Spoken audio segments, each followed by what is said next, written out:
Hello, welcome back. This is a little bit of a different setting as usual. We are in a unspecified location in Chisinau, Moldova, and we are so delighted to be joining you because it has been, I would say, one of the most mute your iPad, Jay. One of the most unexpected, in a positive way, and most surprising adventures that we've had in our entire time doing this. We have been here. Thank you so much, Stephen, for the subscription.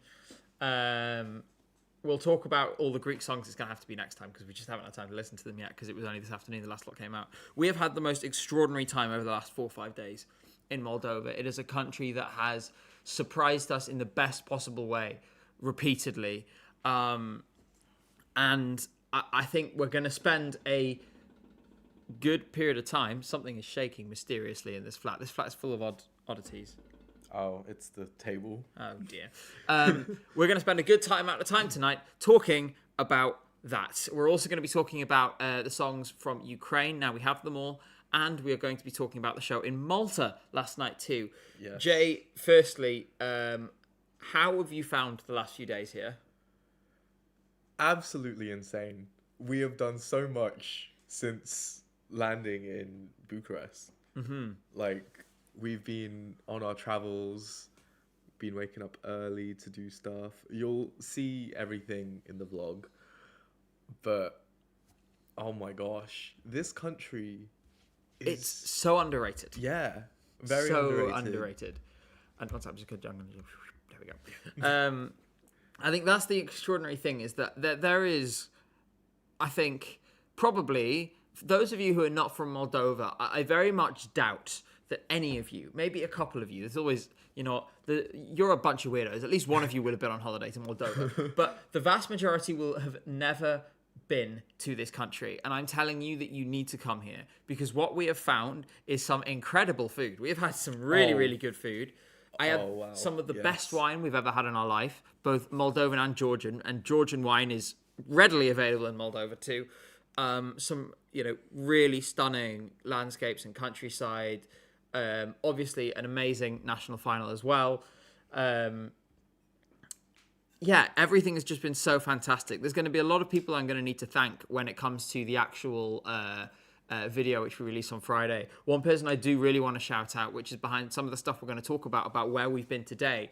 Vadim, who is in chat on Twitch, put us in contact with all of the right people we needed for a whole bunch of different things. But in particular, it's something I want to start with because this is, and thank you very much, Nirvana, for that YouTube membership. Jay, I'm counting on you to keep an eye on that for memberships and super chats. All right. Because we're going to start on quite a serious note, and that is about where we went today. For those of you who do not know, there is a breakaway, self-proclaimed so-called republic in Moldova called Transnistria. And I'm just going to get a quick map of it up on screen. This is just a UK government map, but that'll do fine. Well, there we are. Now, Transnistria is a Russian-aligned puppet state, essentially. And not only that, there are so-called Russian peacekeepers on its territory. That means that Moldova is partly occupied by Russian soldiers. Today, at the urging of the guides who we were with and other Moldovans who we've seen here, who said that we should go and see this for ourselves because it was important, we had a brief journey of about an hour or two across the border, and we crossed into Transnistria. And there's something that I really want to hammer home here because I think it's something that feels abstract to most of us who are far away from these conflicts, but felt very, very real for us today when you go through a checkpoint in a foreign country where there are Russian soldiers at the checkpoint, your blood runs cold. It's very scary. And I know this is a serious note to start on, but imagine what it must be like for people who have to deal with that every day and for those across the border in Ukraine as well, who are going through some of the most unimaginable and awful things that you could possibly imagine at Russia's hands. It was an extremely eye-opening experience. and a little disturbing actually, but in a way that I think is necessary in a sense. Because, like I said, I just think these things are not well enough understood. The need and the vital nature of the support that Europe needs to give to Moldova and to Ukraine is going to be a central theme in this video. And it's a very different video to the one that we were originally going to make. It started as a silly plan. Then all of a sudden we're getting the train. The train has its own symbolism from Bucharest to Chisinau. Thank you so much, Liam, for the subscription. And then it escalated when we got here as well. And all of these different connections came together. And again, Vadim is one of the people who to thank for that. I want to really thank as well the Moldovan guides who came with us today, who helped us along. I should really emphasize to any of you who are tempted on visiting Moldova and who might be tempted to go and see what it is like yourself, because Transnistria is one of the few places where you can see Russian occupation up close. This is something you should never attempt without locals who are familiar with the area. It is not safe to do by yourself. Please don't. I feel like it's important to say that in case someone doesn't. Jay, what did it feel like for you there today? Because it was eerie. It was very surreal. Like, I remember you said to me earlier, it was like they're kind of frozen in time. Mm-hmm. You have, it's very obvious when you get to the other side of the border because everything is in Russian. Like, all the signs are in Russian, and it's so weird. I've never been to a place like that before. Yeah, it's unsettling, and I think you can feel when something's not right in the air, and you're in a place where things are like it's this really tangible thing. In addition, it's somewhere that is truly in desperate need of help, and a reunified Moldova as part of a wider European project could do that. I think I might reflect on this some more over time, and I think maybe we'll come back to it later. But because this is obviously a very, somber place to start, at the same time, I think it's important context. And what else I think is important context, because as you may know, we're going to be starting with Moldova, is the show that took place, the way the voting results finished, the artists that were involved, what it was like in the room, the ambition with which it was conducted, and the conditions of the broadcast. There is so much, some of which we're going to be covering today, and some of which we are going to have to be covering in the video next week. But first thing I want to say, when we came here, we knew that the show was going to be bigger. When we spoke to the TV director of Teleradio Moldova, who was also very welcoming and took us on a tour of their studio building, I was listening to this guy talk about the show, and I was like, this is utterly mad. If it comes off, it will be brilliant. But the scale and the ambition is just astonishing.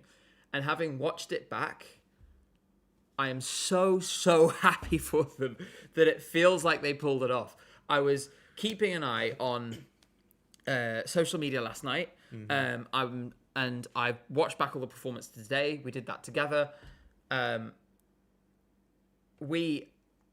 was so happy that having bitten off way more than they could chew, they somehow pulled it all together for a broadcaster with no experience of running an event this big. And let's not mince our words here. Direct quote from that same TV director, this is the biggest event and most complicated event that Moldovan television has ever run. And they did an amazing job. Yeah, on a shoestring budget. Yeah. I thought it was amazing. I'm going to be gushing about this trip, and I'm going to be gushing about Moldova for a long time coming. Some feedback, I think having all the interval acts in the middle of the show was an interesting choice. Yeah, that was very strange. Because they just kept going. Like, we didn't know when it was going to end. We saw rehearsals yesterday, but it wasn't all in order. So that was like the first time seeing everything in order. So we were kind of just sitting there like, oh my god, there's another one. Yeah.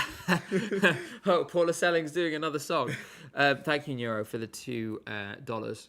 I really appreciate that. Yes, it was a massive glow up. What I really loved, though, is some of the things you might not have seen on TV. They had very innovative solutions to certain problems. Like they needed a rail cam, you know, like the one that goes at the front of the stage and slides from side to side. Yeah. That is usually done mechanically at Eurovision and so on. They did not have a rail cam, so they had secured a camera to a trolley, and there was someone pushing it back and forth as required. That's honestly genius. And it's like, you know what? It works. Yeah. If it works and if it's stupid and it works, it's not stupid. And there was things like you can tell the sort of limitations within which they're working. For example, the on-stage cameras, it seemed like they didn't have steady cams because they were shaking a little. They were keeping them as smooth as they could, but it wasn't perfect in the way you might see elsewhere. Yeah, I'm looking at some of the comments. So watch with friends and joined in late. Thought, we should probably go back to see all the acts. This is probably the latter half. We joined on song number 4. That would be an hour into the show. It was pushing Ethnikos Telekos levels of, yeah. Kyle Alessandro Hive says, unfair to make anyone go after Natala Godienko. That was an experience. That note is, wow. It's different when you hear it live because you're sitting there like, oh my god. It's even further out of tune. Like, I'm not gonna lie, I loved the trashy energy of that song, but that note was nowhere near. The note was here. She was like here, down off here, elsewhere. She was in a different realm. But she's one of these people like you see her in real life, and you're like, how are you real? Speaking of which, Sasha Bognabov. We didn't meet him. We hid from him, and then he replied to my tweet, telling me off. But I was actually scared that genuinely the reason I didn't go up to him is I was worried he might have seen my videos, and if he did, he'd probably be like, "You're a dick," and you keep being mean about me. Oh god. Bilbo Bongwater says, I smoked a bowl directly beforehand and had the time of my life watching the Moldovan national final. For so many reasons, mostly related to YouTube monetization, I cannot endorse that message. Did we meet Tudor Bumbak? This is one sad thing that I have to report. We did not. He was not at the event. We made some efforts to get in contact with him. We're really grateful for the broadcaster who actually tried to help us do that, but it wasn't possible. So no Tudor interview this year, I'm afraid. We'll try again in future if we can. I don't know if it'll be possible, to be honest, because, you know, this is a man in his mid-80s. But yeah, there's so much which you're going to see on the video on Friday. I think it's going to end up being quite a long video just because there is so much to pack in. Gosh, yeah, I'm really excited for you to see it. For now, though, we do have 16 songs to go through for this. And given that we need to get through this, and we need to get through Vidbeer, and we need to get through Malta, which combined is 38 songs, we should probably get on with it. Yes. What was your impression of this field of songs? So it was pretty decent when we listened to it, you know, when the songs came out. There has been a couple revamps. Some made the songs better. Some made the songs worse. We'll get into that. But, you know, hearing the songs on stage, like, some of these songs have grown on me a lot. And I think it's a pretty decent selection that they had. In my opinion, I think it's not a controversial thing to say this is the best selection Moldova has had in, well, probably ever. Oh, yes. Just in terms of the overall picture. In terms of the songs, there are a few that I thought were really strong. Then there was this sort of middle pack. There was a couple that surprised me in a positive way. Then there was this kind of middle pack where I'm like, I get it. Like, this is a good performance for an amateur. And in many cases, a lot of these artists were amateurs. Another quote that stuck with me from, I can't remember who it was, one of the backstage team, was talking about the sort of breadth of the show. They said, on one hand, we have one of the biggest artists in Moldova. On the other hand, we have a French architect. Like, it really is. It captured a wide breadth of musical experience. For that reason, I'm going to sort of be a little kind in some places. But the most important thing is that the artists were really positive. Alod takes the crown for the worst revamp in history. Yeah, that was one of the ones we didn't like that much. But we will get to that in a minute. Thank you so much, Nero, as always, for your support. I also want to shout out Tudor, who's in the chat on Twitch, who we met in the street about 30 minutes after we arrived in Chisinau. You have a video of it somewhere. I or do. a video of some of it. I do. And then again at the show, and it was really fun to experience that with you. Let's see what we've got. We'll start with song 1 and we'll make our way through. You can see that on screen. It's working. And if I play this... When time is lost, you can't buy it back. I'm disappointed that this snippet didn't have the bit where they just put "Give me all your money" in like a Microsoft Word default font across the screen. But you know what? This is really silly and kind of camp, but I kind of slightly enjoyed it actually. B says, "Please say Gong Boy in your next video." I don't know. Pay me some more, maybe I will. So, if you told me this was from 2004, I'd believe you. Says Avari. Yeah. It's very much that way. It was catchy in some ways. I'm not sure. The desk was an odd prop. Misha Eurovision is here. Oh my god. Our goats. Our literal goats. Where would we be without Misha Eurovision recaps? We would be 20 tabs in. Yeah. And I would be the most stressed man alive. Yes. We love you so much. Yeah, it was interesting. I'm not really sure why it was a show opener. There were songs that I think should have opened the show or could have opened the show. It feels like this... Like, the running order felt very random. Mm-hmm. I feel like they fully just took names out of a hat or something. It's fair enough. I mean, this is the thing, is there was a lot of things where you could sense that there were several different parts where it's like, we do not have time to devote any thinking to this, so let's make a decision in 2 minutes and move on. I kind of feel like that might have happened with the running order because they had to get onto the several hundred other things to do that they had to do because they were so like hilariously short-staffed. There was not that many people working on this at all. In the run-up, I'm sure, without naming names or anything, I'm sure the team behind it wouldn't mind me saying that they were all working insane hours, doing a million different jobs all themselves. And yeah, I think these kinds of slightly surprising things happen as a result. Let's look at Valeria. Nope, that's still Money Man. Oh wait, it was there. Did you see it? Was it? There it is. Money goes. Money goes. It sure do be doing that. Right. Yes. Valerian Steel. I think this had a bit of hype in advance, a tiny bit. Did it? But, I don't know. How many words do you understand of this?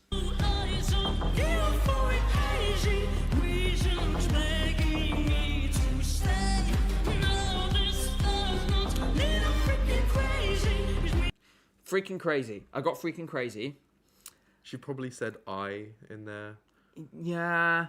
I think she needs to enunciate. Yes. Like, she needs to, say the words. I mean, this is obviously a common problem, and we shouldn't, this is an amateur performer singing in probably her third language because she lives in France. So presumably she speaks at least Romanian and French, possibly Russian, given that she lives in Moldova. So this is her third or her fourth language. I was hoping for more from this live because I thought it did have potential. And I was a little disappointed as a result. What do you think? I mean, she had this one song in an audition for Moldova in 2023. I think we talked about this already. And her enunciation for that song was even worse than this. So... Progress, exactly. Well done. Maybe in a couple more years. But No, I appreciate it. I sometimes, honestly, I get quite fond of some of these recurring faces, especially when they end up in an iceberg item or something. And then they'll show up again the next year, and I'm like, oh, it's you.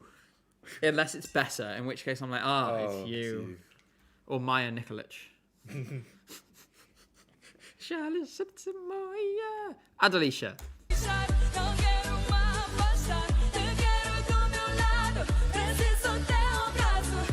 This is the most 2010 Eurovision entry ever. This would have done numbers back then. Yeah. Or like maybe some middling position in a Nordic national final at that time. MGP, maybe? Maybe. I wasn't watching them back then. Dan the Gooner says this was my winner. Oh. Okay, so what did you think of the song?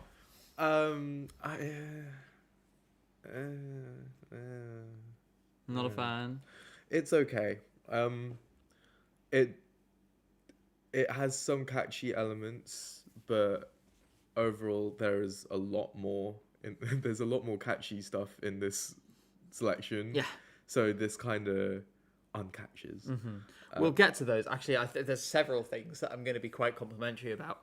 And I mean, the thing is that they all came in a sort of a blazing run in the middle of the show. It was like they were trying to flashbang us. And then immediately after throwing out, and we'll get to them, every single favourite in a row, they then immediately cut to like a 1 hour break. Yeah. As if they sort of left us in a pile on the floor and then we need to slowly recover. It was fun. This is the sort of thing. It's never going to win, right? Everyone knows that this song is never going to win a national final. But it was a bit of... It's a bit of silly. It is a bit of silly. It is... You do need songs like this. Yeah. Just to bring the energy up. For sure. Let's go to the next song. Which is, I believe... Is it The Guy? No, it's not. It's Allo. I got lost somehow. Don't leave me waiting on the lawn in the maze of your love.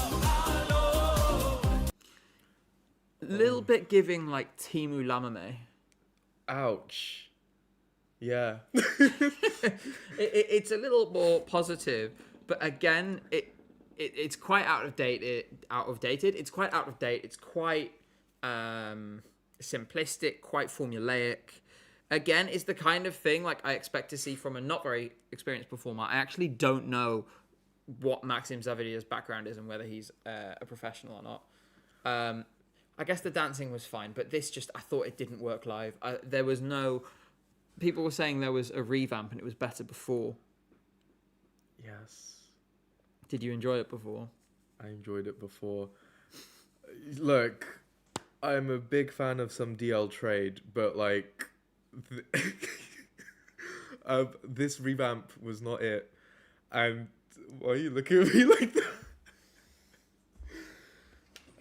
Keep talking. It's just a shame because this song did not need to have English in it, and he chose to put English in it, and it made it a lot worse. The crab dance. I don't know what that's about.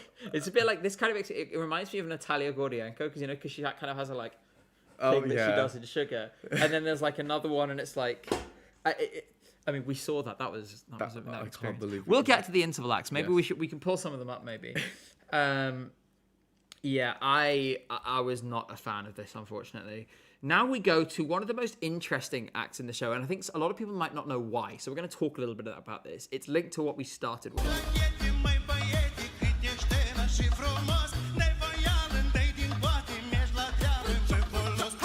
Okay, so we need some context. Evgeny Avramov is one of the most sort of beloved artists in Transnistria.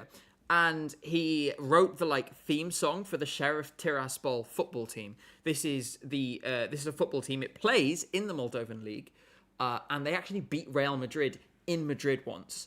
The sheriff in their name comes from, and I'm gonna have to quickly change the screen. The sheriff in their name comes from the organization, the conglomerate sheriff, which is active and is essentially. It's this kind of bizarre do everything organization that basically owns everything in Transnistria. And this is why it's essentially a sort of corporate oligarchy. Like, for example, I'll put an image up on screen, one of the images that we took today while we were there, and I took it specifically for this purpose. For example, you can see here they have supermarkets, all this kind of thing. So Evgeny here is very, very, very famous there. We were wondering whether that might lead to a big televote score or something. It didn't. He did all right with the televote. He got like 5 points or something. The song is about kind of pulling yourself up by the bootstraps because young people today have it too easy. They're all full of woke nonsense. He didn't say that, but he implied it. And they should help out their village. He also, in an article, in an interview that he sort of gave reluctantly with a news outlet, a Moldovan news outlet that covers goings-on in Transnistria called Zona de Securitate, he said that if he won, he would be representing, quote, his dynasty. He refused to say yes to the question, if you won and were going to Eurovision, would you consider yourself to be representing the Republic of Moldova? And he refused to answer that question with a yes. Interesting character. Curiously, this very partisan audience kind of got into it a little bit. Yeah. What did you think about this? Well, okay, so there was the fan zone, right? The standing area. I fully thought because they were going so diehard for Satoshi, every time his name was mentioned, they were like going really hard. They were really dancing to this. Mm-hmm.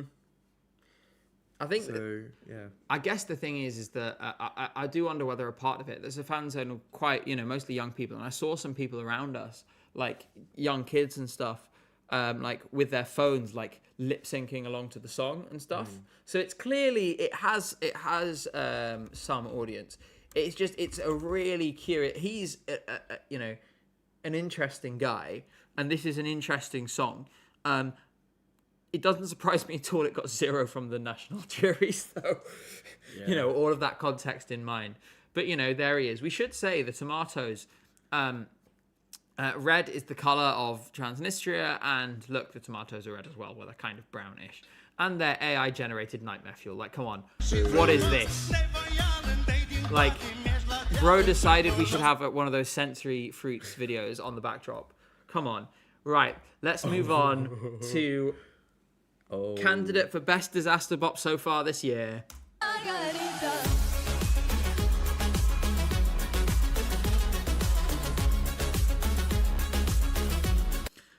Catalina Solomak, Pink Margarita.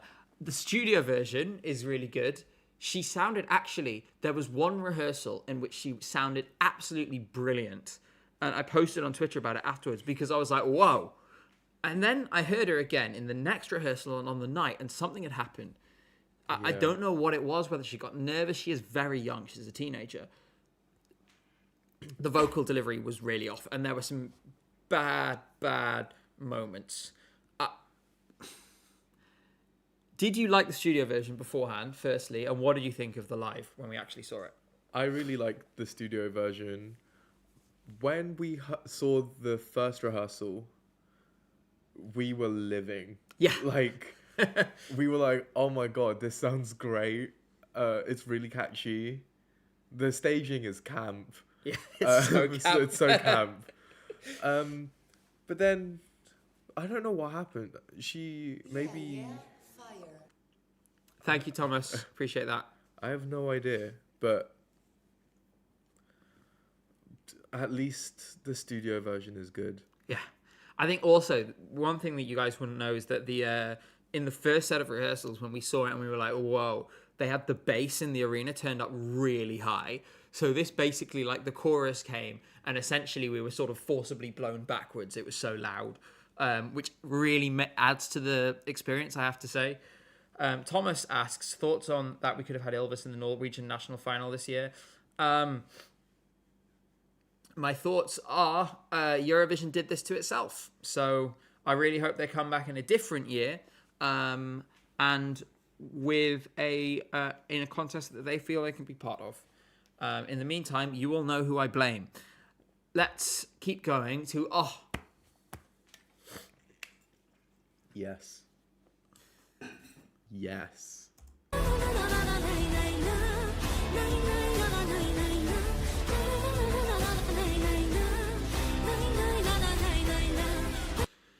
Diana with Doina.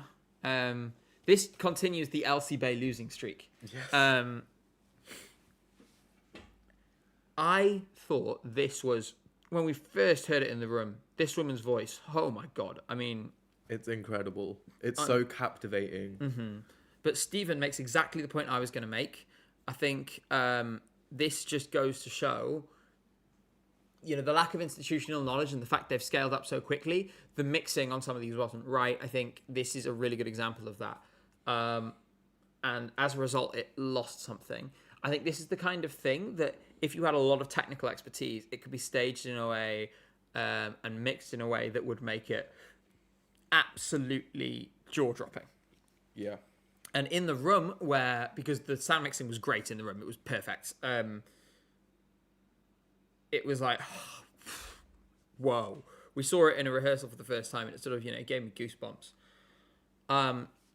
That said, I think she is such a potential artist for Moldova in future, with a similar kind of genre, same kind of folksy vibes and stuff, because people really get into that. I think this is someone who could come back and be really special. What do you think, Jay? I really liked this song from the jump. I think we have this dream of us talking about this song for the first time. Mm-hmm. I said I really liked it. And this has even how do I word it? Enhanced it. It's enhanced my liking to the song. I just love the way the ribbons going around, mm-hmm.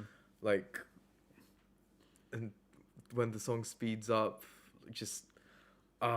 yeah, and that's the thing.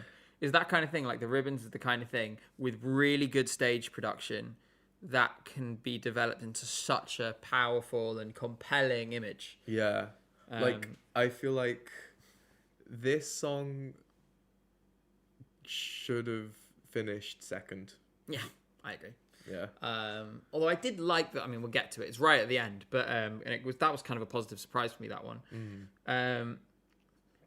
What I think, you take all 400 songs from a national final season, you throw darts randomly, boom, Elsie Bay credits. She does show up in the most random places. Yeah. And it's a bit of a jump, isn't it, going from Golden Lock So Captivating to this. Do you reckon she's going to come out and say that this is about the Vitruvian Man? Oh my God. This song is about as much about the Vitruvian Man as Shh is, for the record. I.e., not in the slightest. I hope she comes back. I will say, for example, with the ribbons going around, that's the kind of thing. Imagine if you had a drop camera directly above. Yeah. The arena is actually, it does have the technical capabilities and the roof load bearing capacity and so on to rig quite a lot of things. You could rig a lot of cameras. You could, there was space to rig additional cranes and sort of, flying cameras and stuff. So there's a lot that could be done. Yes, let's continue on. People are angry at me for mentioning shh. Well, look, just be glad that in the most recent video, there wasn't a Theo Evan jump scare. Next,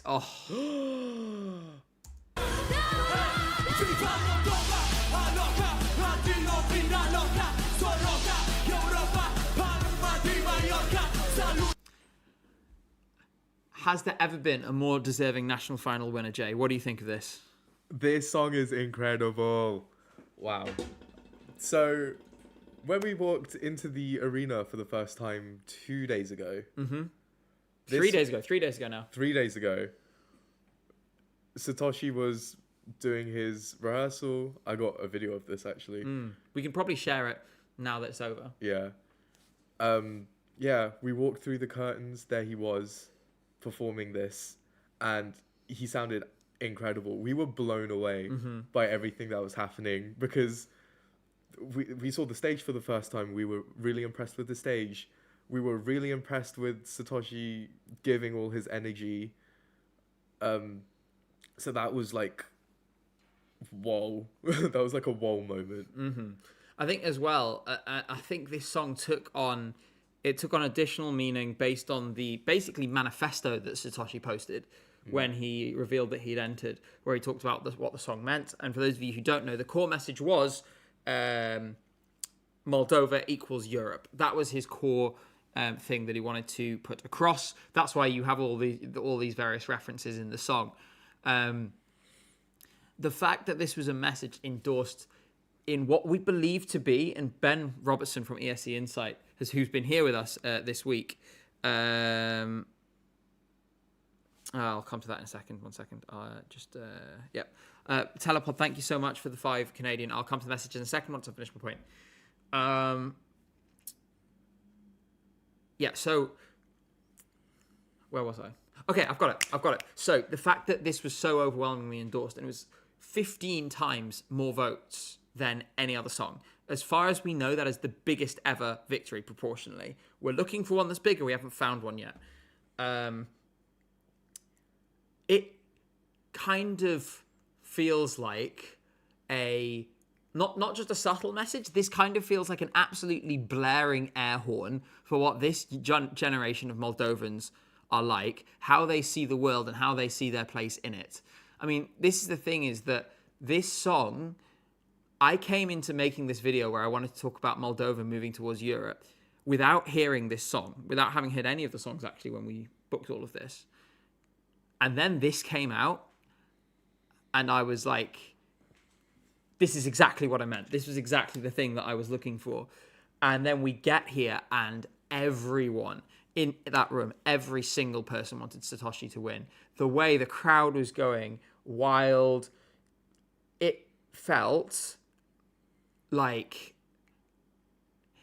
it's more than a song. It's more than a song, and I think a very big message is being sent by this show and by this song winning it. Which is, number one, is that you shouldn't underestimate a country like Moldova, and you shouldn't underestimate smaller broadcasters in a Eurovision context, and in a wider context, the fact that this is a country whose people and whose young people feel and are European and deserve to be a part of Europe. You know, tomorrow we're flying from Chisinau back home, and we have to go to the desk to collect our boarding passes. Small things like this, because Moldovans can't just fly to the UK like EU citizens can. There's visa-free entry for EU citizens into the UK. There's these walls and these barriers everywhere that Europe themselves has put up to, and as a result, Moldova is on the outside looking in. If we stopped wringing our hands, opened the wallets a little bit and got on with it, then you could give Moldova the place that it deserves among the European family of nations. And that is what this song is about, in my opinion. I want to quickly go back to, and I'm going to come back to you about what you think about the message of the song, Jay. Yeah. But someone did just ask, should I boycott Eurovision this year? Also, people call the Viva Moldova propaganda and rigged. I don't really understand why. It's not propaganda. Music has messages, that's how it works, and also it wasn't rigged. The voting system was really secure this year. TRM sorted that out as well. In terms of boycotting Eurovision, I've very deliberately never said you should or shouldn't boycott Eurovision on this channel, because my goal as a creator, and what I see my role as, is to inform you of what I believe to be an honest and straight up and clear picture of how the contest is, so that you can make a decision with your own conscience in good faith, based on having all the information available on whether you want to engage with it or not.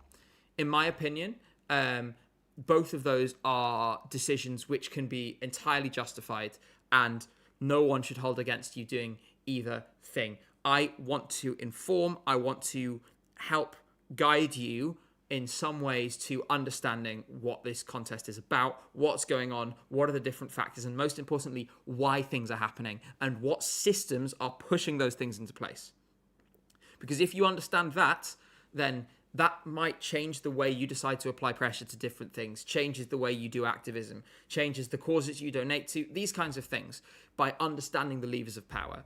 Now, I hope that answers your question. Thank you again for your super chat. Jay, what did you think about the message of Viva Moldova, especially given the week we've just had here? We saw how everyone was united in that room. You know, it's not just about uniting countries. This unites people too. We saw everyone jumping up and down,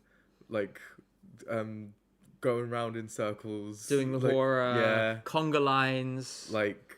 And we were part of a conga line. That was really fun. That was amazing.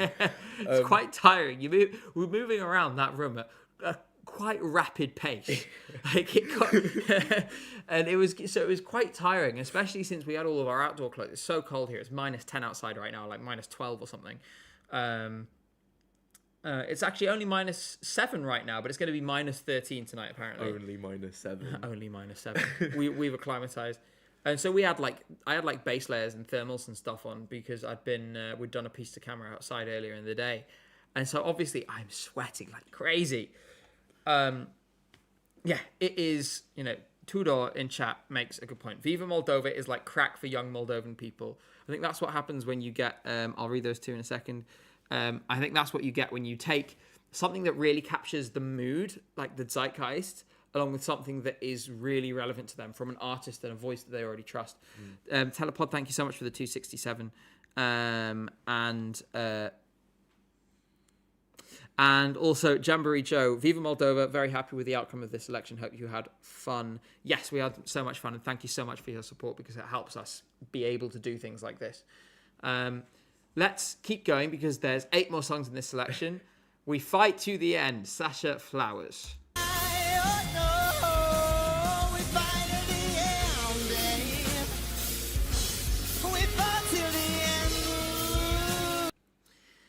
This is not really for me.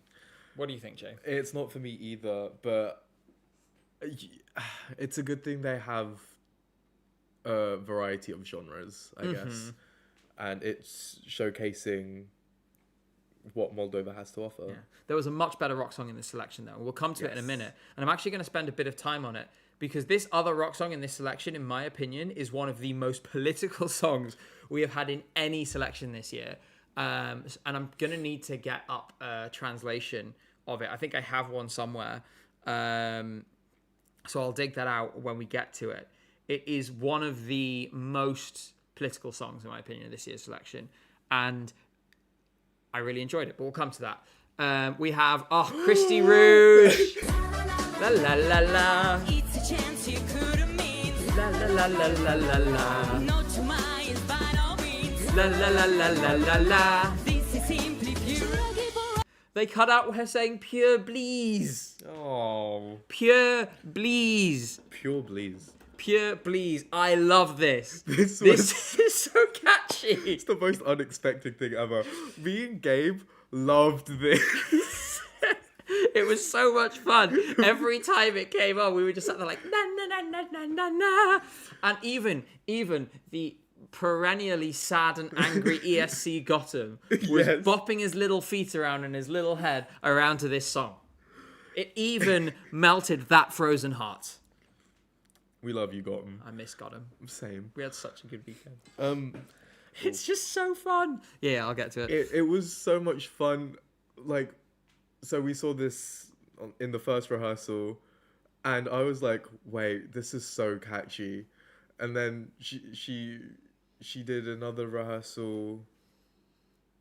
Wait, no, we only saw her rehearse once. No, we saw it was she did. It might have been in the dress rehearsal that was the day before. We saw her on the Thursday doing the technical rehearsals, and then the dress rehearsal on the Friday night. Yeah. So just every time I heard this, it just kept getting better and better. And now I don't know what to do because this has been stuck in my head for the entire week. Someone send help. It's so fun. And you know what?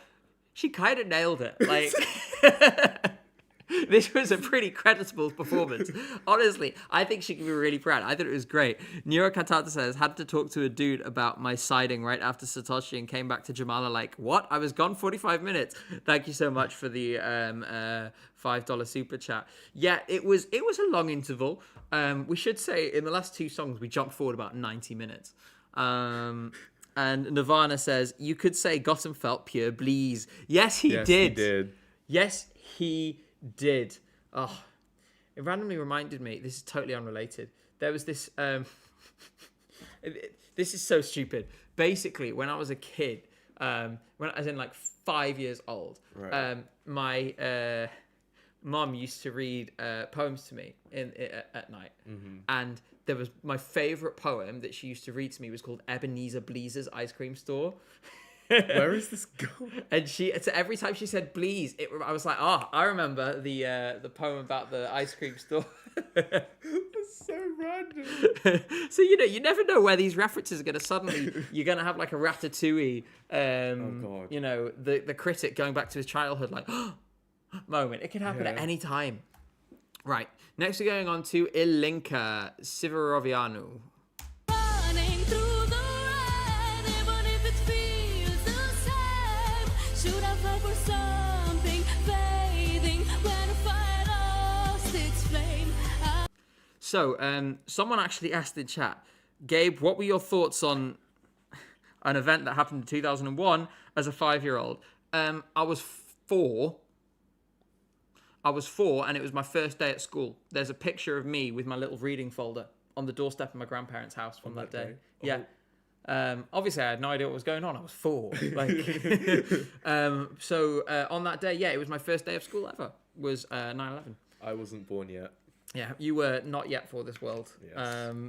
So I felt something shift not long after that, and I was like, something just happened. Ilinka, bless her. I'm not going to spend too long on this one because it's a very generic song. She's very young. I think she's 16. Yes, she is. My message would be, go work really hard, come back in a few years, because she can sing. She's clearly talented. She's so young. Needs to go away and really find her sound, work with some good people. I mean, you get these people quite often in national finals. Fair enough, girl. You know what? You got up. You made it with a song she made herself at the age of 16. She made it through the auditions to this show. Good on her. Next up, Bacha.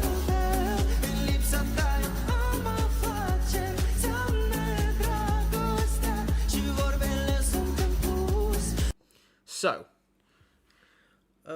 you start on Bacho. The teddy bears. Why was he fingering the teddy bear?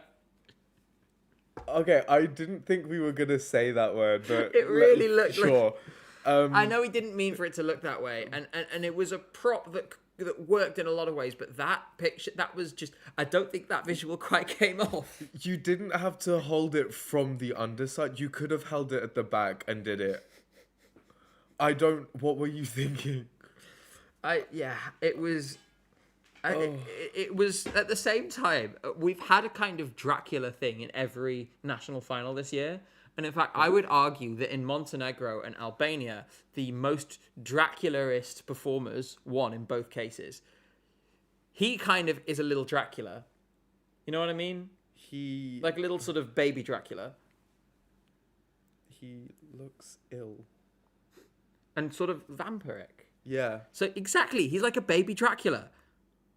Bookboo says the bear was experiencing unspeakable horrors. Well, quite. So were we, because after that we watched the Maltese song. They weren't that bad, I'm kidding.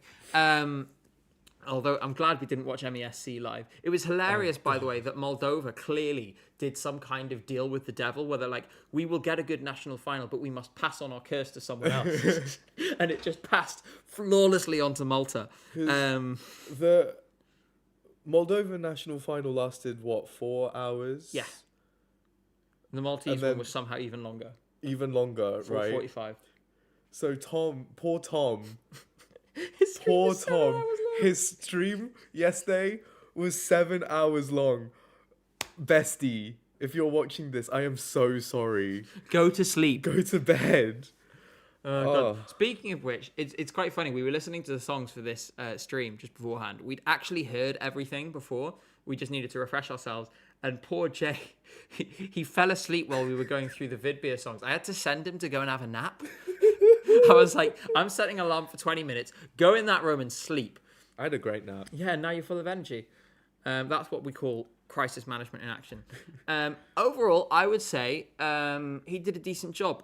His vocal was better than I expected. I didn't mind the song. I couldn't ever see it winning. But yeah, decent job, Bacho. And I think we'll maybe see you back again. Let's go on to Curly. Ooh. Now, I want to share, and I'm sure they won't mind me saying this, in the press area after the show. I was in there, Jay was in there with some of our friends, and Deben Adorami was there, and we went up to say hello to Deben, and me and Deben, we've seen each other in the most random of places across Europe, and it's always the most random places. I once bumped into him at a Monica Linkite pub show in some random, like, corner in London. What? And I just walked in, he was just there, and I was like, oh, hi, Deben. Yeah, Okay. we never see each other in the places that logically we'd expect to see each other. And I was speaking to Deben, and Deben gave his 12 points to Curly. While I was speaking, she came up to him. She came into the room, came up to him. Her eyes were like lit up. She gives him the biggest. She was so grateful, and it was so sweet to see. Like, it was the nicest thing, and she clearly really was delighted to see someone who appreciate her music that much. Yeah. As for the song itself, really conceptual, really interesting. We'll listen to it.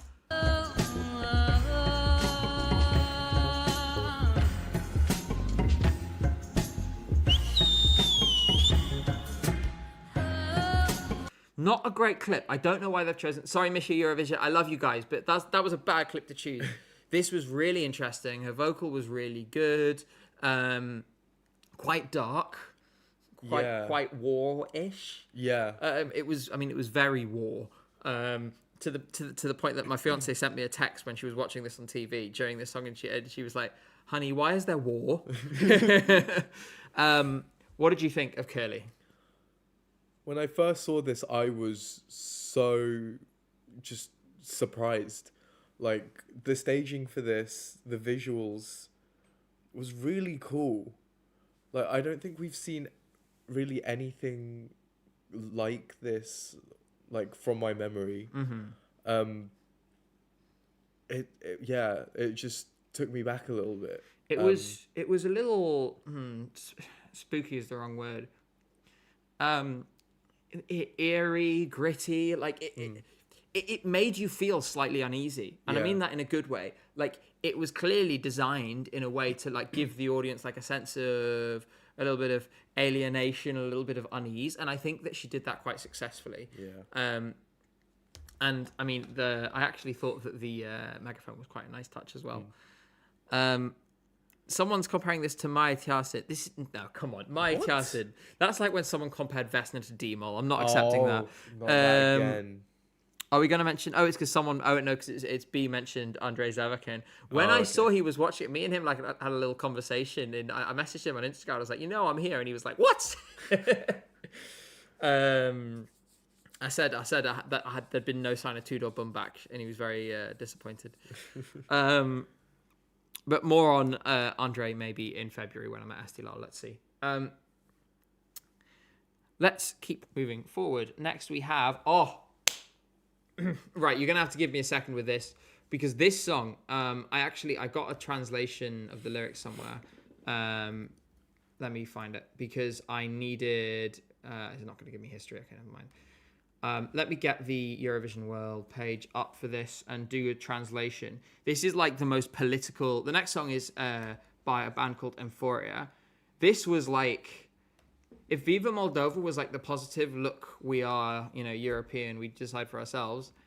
Tipare by Euphoria was like the angry, none of you fucking dare try to make any decisions for us. We are stronger than you, like the full on... I'm just going to whack it in Google. I mean, Google Translate won't be perfect because obviously it won't get some of the nuances.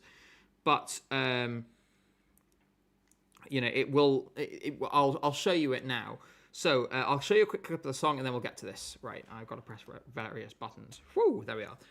Here's the song.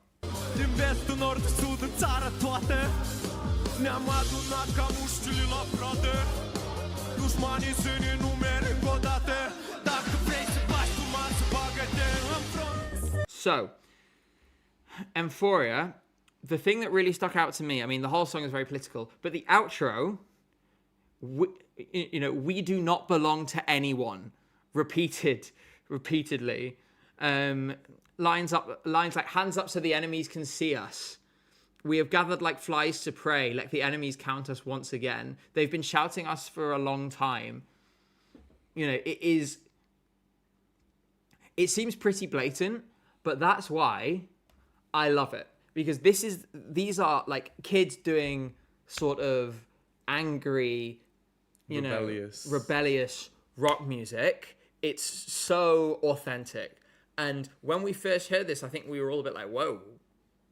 Because I really, really enjoyed it. What did you think, Jay? Musically, this isn't for me, but then... It's too heavy for you. Shut up! No, but the meaning is very, very cool. Mm-hmm. It's just a shame that I don't like the song. Yeah, I mean, it was never going to be for you, but this is exactly the kind of not very subtle subtext that would make me go, excellent, I love it. No, I really, really like these guys. I hope they keep doing music. I think they have a sort of Måneskin vibe a little bit. I think people commented on that they've clearly been inspired by Måneskin. That makes perfect sense because these guys would have been like early teenage years, I think, when Måneskin won Eurovision. So they've lived their teenage years in an era of Måneskin's prominence. Yeah. And that is naturally going to influence you if you're making this kind of music. And people who are in the audience at Tudor are still in chat and saying these guys are super young and the crowd was feeling it. Apparently, it uses a lot of quite vulgar kind of words and stuff in Romanian. So it's very, we need to play Liar for Jay so we can recover. Your favourite song in the universe. Hello? What? Jay getting brutality mentality flashbacks. Oh, don't worry. They're not flashbacks. They're flash forwards. We're going to be on brutality mentality later when we get to Malta. Right, let's move on to Katie Rain. This song infamously was submitted by two different people.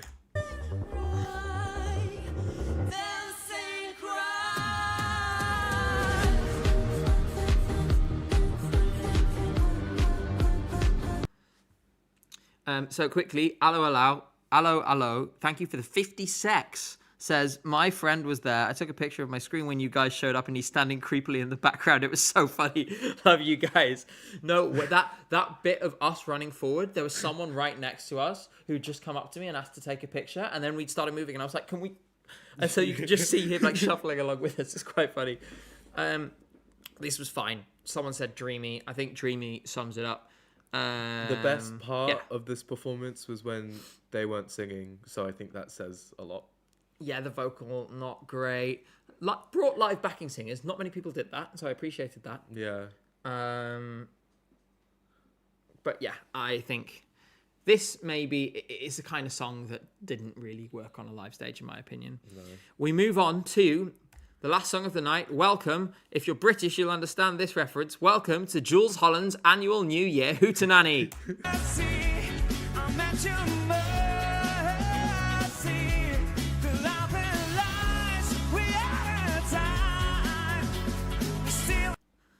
This is the most, like, you turn on your TV on a Friday night in the UK to watch a, like, music/entertainment show aimed at the 35 to 65 demographic. Mm-hmm. And some band comes on who you've never heard of called, like, I don't know, the Humdingers or something. The Humdingers. And they play a song like this. Yeah. And you know what? That guy can really sing. Yes. That's why it reminded me of that, because he sold it so well. Yeah, this was surprising. This was very surprising. I remember when we heard this for the first time, we were kind of like, oh, wait. In the room, his voice he has a great voice, a really great voice. And the rap part was passable, which is difficult when you're rapping in a language that isn't your native language. Mm-hmm. Yeah. Pavel Orlov is the BBC Two of singers. Yes, exactly. It's the most BBC Two performance I've ever seen. That has an audience. And it was impressive, and it came second with the juries and second overall. I can't say it didn't deserve it. And you know what? When we all sat down, so me and Jay and Godham, Madeline from ESC Bulgaria, Tatiana from that Eurovision site, and Ben from ESC Insight, we all sat down and made our predictions before the show. All of us had this sort of in the top 3, top 4, because it had grown clearly so much from its studio version. Yeah, I was impressed. Well done, Pavel. You know what? I just think, because I don't think this guy is a professional, as far as I know. And he smashed it, and it was really good. You know, notwithstanding the AI visuals, but like everyone's working on a budget of 4p here. Like I kind of expected that to happen, and will continue to happen in every single national selection where such a thing, where budgets are limited. So we have a quick look at the final result, which was this. Obviously, Satoshi blitzed his way so insanely far ahead. Not even close. Mm-hmm. Pavel second, as we said. Basically, there were only 3 songs with really broad appeal across all 3 segments. And then it really drops off. Interesting that the international jury loved Doina. But the Moldovan jury did not. It was like, fuck that. Maybe, because obviously it has Nordic songwriters, maybe there is a certain thing where if you're from the country, you might sense that it's inauthentic in some way. And down at the other end, poor Adelicia, the only one to get a line of zeros. Didn't come in the top 10 in any of the 3 segments. Someone gave Valerie a point. Yeah, the international jury. I love the Rai Diri Didam. We will rave in brackets. Gosh, yeah. No, so overall, I think this is essentially definitely the top 5 is in exactly the order that I would have put it. In exactly the order it should be. Doina second should have been. Okay, fine. Yeah. Maybe if we move Doina up. Other than that, I think it's basically how it should be. Final word. We spent a whole hour talking about Moldova. That's how much they've improved. Final word on this, Jay. What do you think before we move on to Malta? This was a very ambitious show. I think they pulled it off. There is room for improvement, such as maybe some sound mixing, definitely camera angles. Yeah, I think some better, both in terms of better equipment and better technical capabilities, and also I think clearly there are these programs where different broadcasters go in and help provide knowledge to smaller broadcasters like TRM. Literally, I send a bunch of Swedish camera operators over to Chisinau and get them to stay there for a few weeks next year and teach the Moldovan camera operators everything they know. Yes. And then you will have a set of people locally who can do it. That's what they need, in my opinion. Yeah. Agreed. I think Moldova should be really proud of this show. Proud of this show. I was a bit emotional because we'd spent... This is one of the few national finals. I'll put us back to full screen. This is one of the few national finals where we'd sort of very much seen how the sausage was made, if you like. Because before the show, we'd gone around TRM. We had seen the old studio they used to host it in. We'd seen all of the TV studios that TRM have, which is like 3. Yeah. And they're like, small studios. They are making the best of a very small amount of money. The TV director who took us round was on the phone constantly while he was doing it because there was so much going on. It was so clear. We met the hosts there. Yeah. We met a bunch of the people who were working, on a bunch of different things. It was so clear that this was a bunch of people who had decided to go for something extremely ambitious and were working as hard as they possibly could and really, really wanted to make it work. And you could tell that they put love into this. And they were doing it not because no one was in it for themselves. Everyone was in it for the team. And I think I reached some points during the show where I was sat there and I knew it was going well because people were texting me to say it looked good on TV. And I saw, everyone was dancing around in the crowd and everything. It was, it was really quite emotional, actually. I felt so proud of all of them. And, And of course, we spoke to, and it's Satoshi as well, who we spoke to. There's going to be an interview in the video with Satoshi We spoke to him on the Thursday, and an interview with Jamala. We spoke to her on the night of the show. Yeah, I was just so proud, and I'd love to come back next year. TRM, if you're watching this, I would absolutely love to be the one random fan media person who you've plopped down in your green room between Jamala and Effendi to be on the jury next year. I'm just saying, if for you, I will clear my schedule to Teleradio Moldova, and I'll pay for my own flight. Let's move on. Oh, wow. Let's move on to Malta. We didn't watch this show live, but we watched all the performances. I hear it started very late. 15 minutes late, I think. So it was a mess. In short. And yeah, like I said, I'm just going to get some water. Yeah. Jay, why don't you tell everyone what you thought of the Maltese show based on what you saw of the production from us watching it back today while I get water? Okay, so it was up. All the performances were uploaded on the official I have a comically large pot of channel, water. right? Continue. All of the all of the performances were uploaded on the official channel, right? So why is it that it only goes up to 720p and it's 15 frames per second? Huh? Like, we're in 2026, bestie. I can upload a 4K 60 video from my phone right now. I don't know what's going on. Just quickly, thank you so much, by the way, Jamboree Joe and Lee, for the super chat and the subscription, respectively. Yeah, bit of a surreal show. We have 12 songs to go through. We will have a little look at them. Yay. We'll start with Janice, who famously had like 2 songs, 2 seconds in the last recap. I hope she has more. It was literally, she came, it was like at the end of the recap, and she was like, la. And she just dipped. Oh, that was so funny.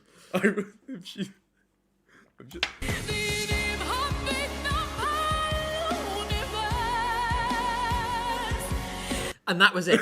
That was in the original one. That was the entire recap clip, and it faded at the end. That was actually the entire song. So Yeah, that was it. So thank you, Janice, for singing your song again for us. Before the nearest train once again carried you off into the distance. oh my god. This was... I don't mind songs like this. They're very like X Factor. And that's kind of... I mean, it's been done now. It showed off her voice, and she seems to have a nice voice. What do you think, Jay? She came, she sung a couple notes, she left. And the notes were in tune. Mostly. Yeah, good on her. Yeah. Well done, Janice. Round of applause for Janice, guys. Wow. Amazing. You're welcome back, Janice. We like you. We're going to move on to poor Kelsey. Kelsey Borge. Borge rhymes with George. That's what I've learned from Rhea in my Discord server.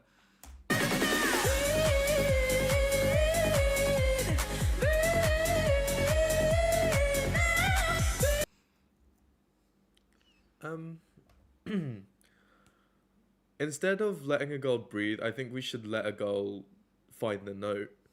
What do you think? That was, I'm not going to lie, Jay, that was kind of giving me Pokemon Go to the polls. No. But, yeah, you could tell this song, because of the way it was done in studio, you could kind of tell it was never going to be as good live. But she couldn't do it live. She couldn't do it live. It was not in tune. You wonder whether nerves and things come into factor. And also, she's only 19, so she's not that experienced. This was maybe just a little too much too soon. That's my theory. What do you think about that? Yeah, I agree. I think she needs a lot more experience, I think,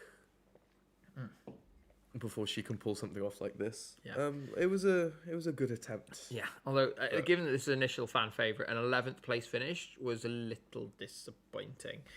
It is a really hard song to sing, as people have pointed out. God forbid a girl gets a little silly goofy with it. Yes, but there are some things you can't get silly goofy with. Like if you were on a plane and you heard an announcement being like, "Hello, this is your pilot. We're going to get a little silly goofy for the next 20 minutes." Yeah, I don't think you just sit there You know, and you can't get silly goofy with being in tune. That's just called being out of tune. Like, I ordered the plane parts from Temu. Like, Oh. Okay, let's move on. No more plane parts. Oh, oh wow. I want to shout out Matt Black for doing one of the most successful, like, rebirth, revolution, new chapter, like, rebrand ever. And thank you so much, Carlos, for that 199. Yeah, the crowd during Moldova was absolutely wonderful. Robs, this was Malta's winner. 200 points from Maltese viewers. That is more than double what Miriana Conte got.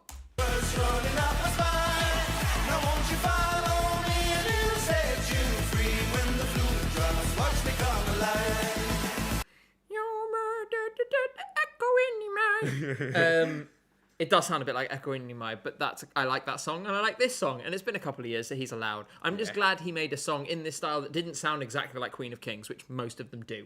I really enjoyed this, and I thought the live performance was excellent. What do you think? This is someone who's close to our hearts. Yes, this was great.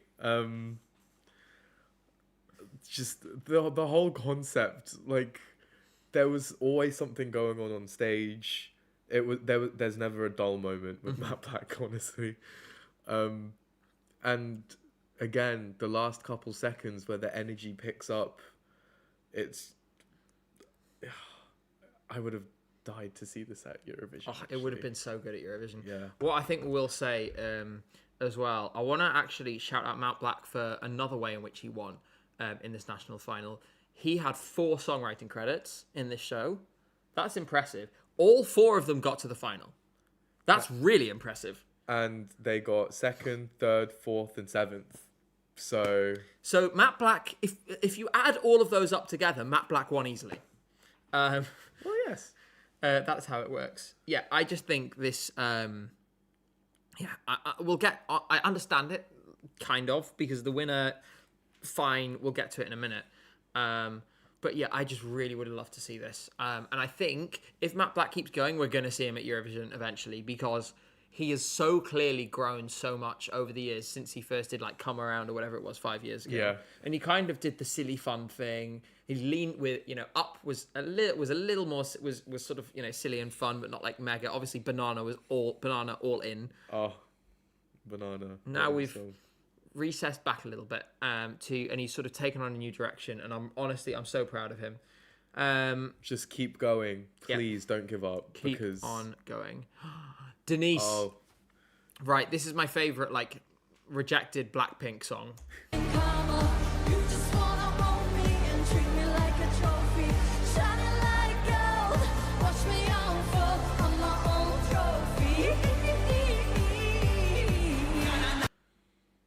Denise, I think, here's my controversial opinion, this song should have been sung by a group. Yes. You need to take,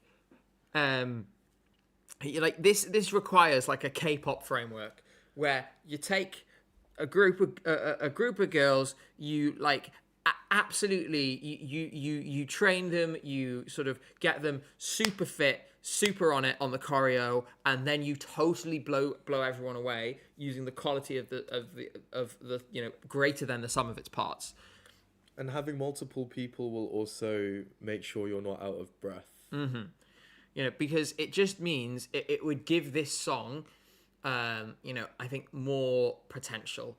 Denise did her best to carry it, but and her choreo was pretty good.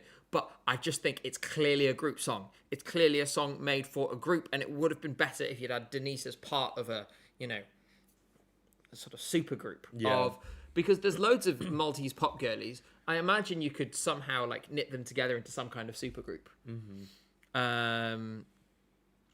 But yeah, so I quite liked it. What did you think? Yeah. Happy? Yeah. She did her best. She did the best she could have, I think. Mm-hmm. One person who maybe didn't.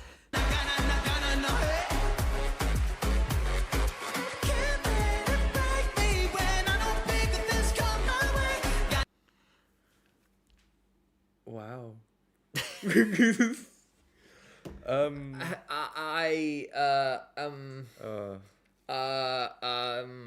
So Ironic title. What do you think, Jay? Why don't you go first? vocally challenged. Yeah. Yeah.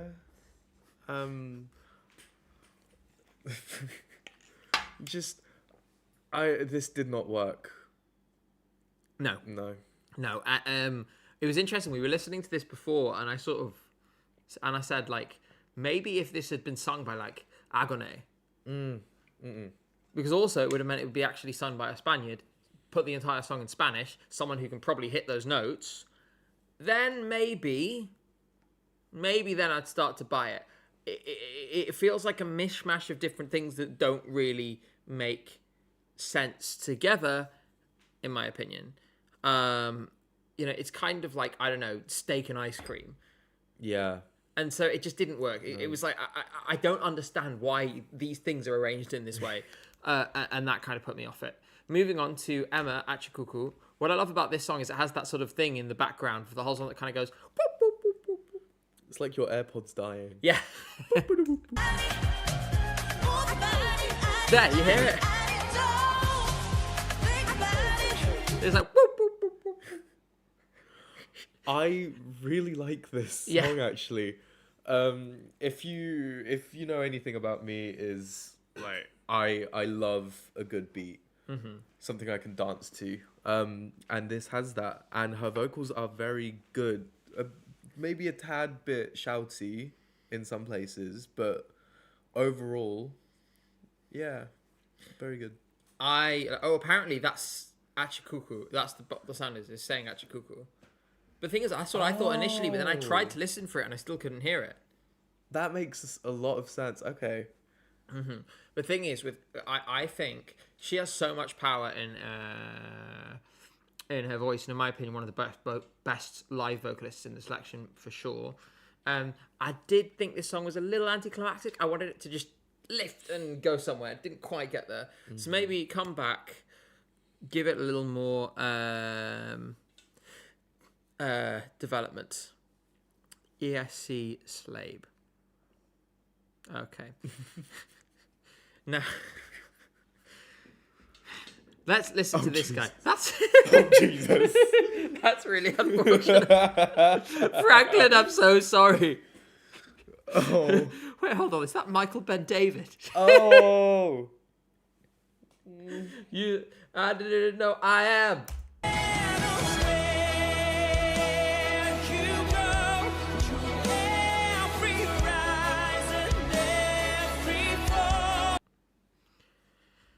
It's just like that type of ballad, you know. It's just I no. It's definitely a song. Like I'm just not seeing it. I'm not seeing it at all. I don't really have anything good to say about this because the song is just really boring. It reminds me a lot of those ballads that has been sent to Eurovision. Think like, I don't know, Our Choice by Ari Olafsson. Oh god. Or remember that On My Own song that sounded like All By Myself? Oh my own again, where he was staring really intensely at the camera while he sung. He was like, I'm on my own. Yeah, it kind of gives me those vibes. Grackler Velchmertz, thank you so much for 8 months, a member of the extremely cool tier. We love you. Thank you so much. Moving on to Michael Bartolo Churkop. This one has a fan community credit. Daniel Street did some work on this performance. Congratulations on a fantastic result. I believe a top 3. I think this came third. Third, yes. Let's have a little listen.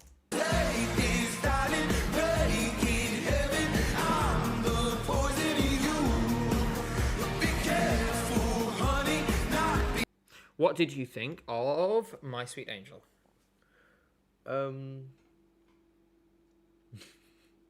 I'm not really a fan of the song. The staging was quite cool though.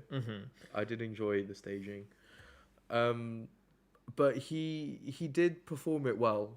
So, you know, I can't like every song, but I can appreciate if it's performed well and the staging is cool. So I think he maximised it. Yeah. Some people naturally, someone says too heavy for Jay. He maximised the potential of it, definitely. See, people say that he reminds them of Gretula, and I kind of see it. He does have quite a similar. I think it's just like he has the similar like done hair, and obviously it's a similar genre of music, so I get where that comes from. Someone says that this got 67 jury and 69 televote. I'm not sure I believe that. I think no, it did. Did it actually? It did. I'm pretty sure it did. You're telling me this song actually? Because when I was We have to tuning investigate into- this.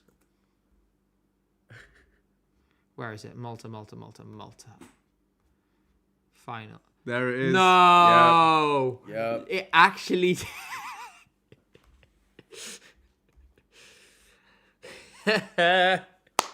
Incredible. Oh, don't you just love the funny numbers? Yeah. They're so funny. Everyone in the comments go 6-7.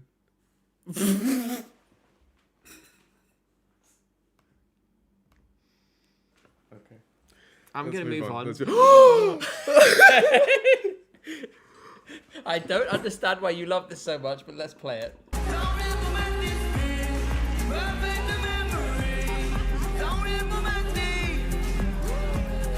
I think this might be your most played song of the year. It is. Just explain it. Try and explain this for me. I can't. Like, this is very Portugal coded, and I do very much enjoy, that kind of music. Portugal music. Portuguese music. I'm sorry. I don't know. It's so chill. It's a vibe, right? Like, this would never go or do well in a competition like Eurovision, right? It's a vibe. It's just the way after the second chorus hits the beat, the kind of North African influences in the song, and the fact that he was second in the jury makes my heart so full. Because when we talked about this song at first, I was like, I really, really hope the juries appreciate this, because I don't think it will do well with the public vote. And look what happened. I'm telling you, I have the mind of a mastermind, right? I was on the Deslocado train. The mind of a... Yes, look it up. I was on the Deslocado train long before. Also, I was off the Ishkoma train at the start. Yeah, but then you got on the train. Yeah. And you spent the rest of the season on the train. Yes, You but- can't retroactively... Look, I say this as if I didn't just spend an entire video talking about how Goldilocks would have won Eurovision. Like, you can't just... Once you're on the train, you can't get off. The train does not stop. If you try to get off the train, you will slam into the ground at high speed. I could still survive though. I'm built different. So, I am a genius. You are insufferable. I'll keep holding on to you after all of this time. It's you and So, it's a song that's made... Feels like it's made for a Western movie. Yes, it does. He's tried on multiple occasions. Regina, everyone thought that would win. He got disqualified. Ritmu was a fan favourite. Didn't win either. Got beaten by Emma Muscat, I think.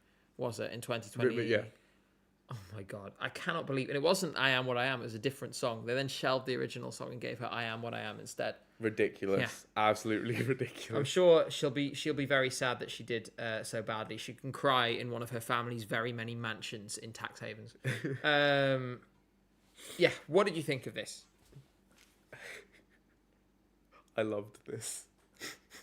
I really, really like the song. This is my sixth most streamed song of this year, which is very surprising because I don't usually listen to this genre. Yeah, I'm just looking take a gander at how awful my songs Yeah, are. I mean, the number one by a long, long way is Momenti Speed. It's like way out in front. Yeah. It's lighting up for Jay, says someone. For God's sake. Oh what was I saying? Yeah, no. So from the first listen, I really liked this song. I do think the staging. Okay, the staging is maybe a bit too dramatic. It's like at what point do we get to like Alexia levels where Yeah, it's like why exactly. the roses in the back and the press center is laughing at you. Yeah, they I think they need to tone it down a little bit. I don't know if they'll be able to do this, but I would love to see the petals effect at the end. I would love to see them do it with actual physical petals at Eurovision. I think that would be a really cool thing to do. It would be very complicated and technically difficult to pull off. I don't know if the organisers would even allow them to do it. Juries glazed this so hard, says Slavision Song Contest, and they will in the actual show as well. It is going to qualify, and it will do so because of juries. I don't know if it has top 10 televote in the semi in it, but juries, yeah, absolutely, 3rd or 4th or something. I think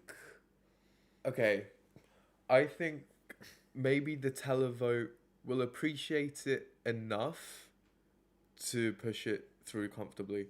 Like, so this is a type of song that would probably get like 3 points from most countries. You know what I mean? Okay, yeah, I could maybe see that. And then Because you'd end there's up only with, like what 15 in. yeah, so you'd end each up semi? with 45 points if you got through to each one. But that's Grackle. still pretty. Grackle good says amount. 199. Thank you so much. Says staging too heavy for Jay. I love how this is like just they decided to start bullying you with this on like the second stream we ever did. I need to start bullying you guys back actually because this is getting ridiculous. You need to turn the fire back on the audience. Yeah. You're just gonna start like picking on them. Bridges got 74 in the 2023 semi. You know what, 12 Punk, that's a good point, but Bridges was a better song than this in my opinion. I thought Bridges was great. Bridges Alika. Yeah. I think this is a little bit better than Bridges. Okay, let's go to We Got the Moves by Electric Callboy.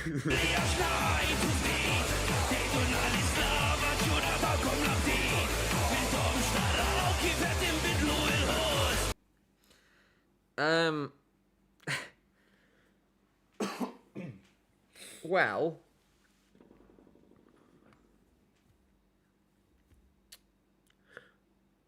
I really like that we're getting rock bands in MESC. This song is really, really similar to whatchamacallit We Got the Moves by Electric Callboy, to the point that they have the same da da da da da da da da da thing, which is like the signature of that song. Honestly, it was all right. It was rough around the edges. I think they need to revisit this. Also, this kind of thing needs to be like the crowd are jumping, you're like interacting with them, you're close up to them. This wasn't that. It's very stationary in its staging. What did you think, Jay? It's too heavy for you, obviously. The audience has answered for me. Like, it is too heavy for me, actually. No, I'm not really a fan of this kind of rock. So, yeah, not for me. I think the staging could have been a bit more interesting because they're kind of just standing there doing the song. And then they bring out some dancers halfway through, but like, it's kind of messy as well. There's just stuff everywhere. It's just kind of they've just kind of thrown themselves on stage, and I don't know. I just think that could have used a little more work. But maybe we'll see them back. I'd like to see more rock bands in MESC, so maybe they can come again. And finally, Adria Twins, Sister.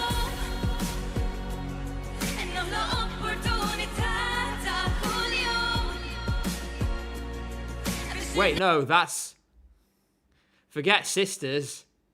That's giving like Tolmachevi Twins. Do you remember? Shine.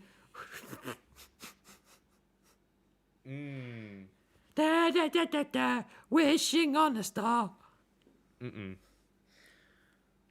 I mean, I thought this was really bland. I thought this was really, really brand. It was really brand. It was really brand deal. This episode is Sponsored sponsored by by Surfshark Surfshark. VPN. No, I thought it was really dull. This sucks. Yeah, I'm glad we could agree on that. It's giving Elsa and Anna from Frozen. Yeah, if they like made up Yeah. and they were best friends. and everything was fine, and there was no movie. They were just there in the castle, composing, nothing burger ballads. Right, with that, we're now going on to Vidbeer. And I think because, if I'm not mistaken, we're getting a UMK song in half an hour. I'm going to check that. We can't play it to you, but what if we all listen to it together when the premiere is on, and then we do a live reaction here afterwards? How does that sound, Jay? That sounds amazing. We should do that. We're going to do that. I'm just checking that it is in half an hour. Yes, it is indeed in half an hour. Perfect. What's the thumbnail? The thumbnail is just some... The dudes are just standing there with guitars and stuff. Interesting. Anyway, we're on stream, Jay. We've got to stay focused. So we'll watch it all together in half an hour. Okay, that's the deal. And then you all got to stay here afterwards. For now, we have Ukraine songs to go through. So let's get right to it.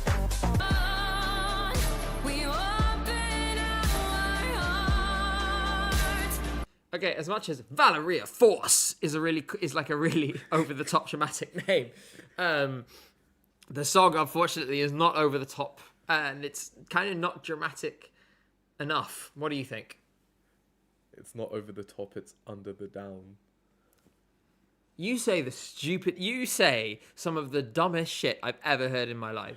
It's just not. It doesn't go anywhere. It sounds the same at the end as it does at the start. Yeah. You dozed off during this song. I dozed off during every song. Not every song. There were some you stayed awake for. Like Good Articles. Okay, we'll get to that in a minute. Okay. We were saving that. Next we have Molody with Legends.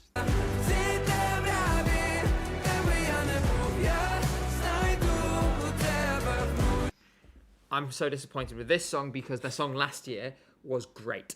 Yeah. And I really, really enjoyed it. I think it would have done great at Eurovision, and it had so much energy and passion. It felt authentic. It felt really, really true to the Ukrainian experience, which not all songs in this show necessarily do. And I've got a really interesting thread to show later, actually, about that. This just isn't as good. I feel like this is a song that could grow on you, though. You think so? Well, not you specifically. I mean, like, it feels like a song that if you listen to it more, you'll start really, really liking it. Because the melody is quite easy to follow. So, I don't know. I might give it a couple more listens. I'm going to keep trying these songs because also there are some which like intrigue me in this show that I want to keep going with. And there are some I really like, and we'll get to those too. But yeah, this one, not as good as last year, I'm afraid. We're moving on to... Oh boy.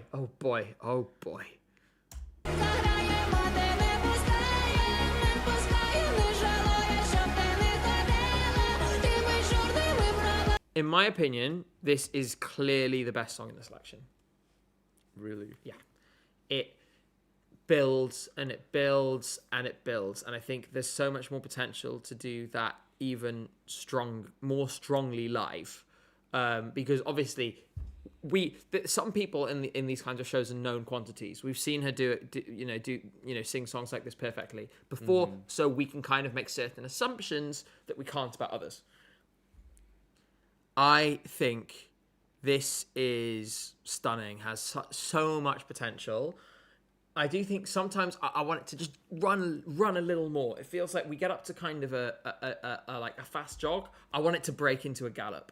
And maybe they'll, sort of take some time over the next few months if it is to win and sort of refine it. But as it stands at the minute, with all the songs in this selection in their current state, in my opinion, this is a clear, strongest and clear winner. What do you think? I need more water. My voice is almost dead after so much camera time this week. I think this song is great. I think there is one better song in the selection we'll get to. But yeah, I think this Monokate does this genre so well, right? We've seen it with Solove. Oh, Solove, what a song! With Shum, both versions. Yeah. I saw them live in London. I saw her live when she was part of Goa. Yeah, it was in 2022. And it was right after the invasion. It was very emotional. That would have been like June 2022. Yeah. And she was amazing. Like live, it's ethereal. I can't explain it. Yeah, gosh, so good. So this is my favourite, in my opinion. I think we are getting to your favourite soon. Not yet, but I think I know which one it is.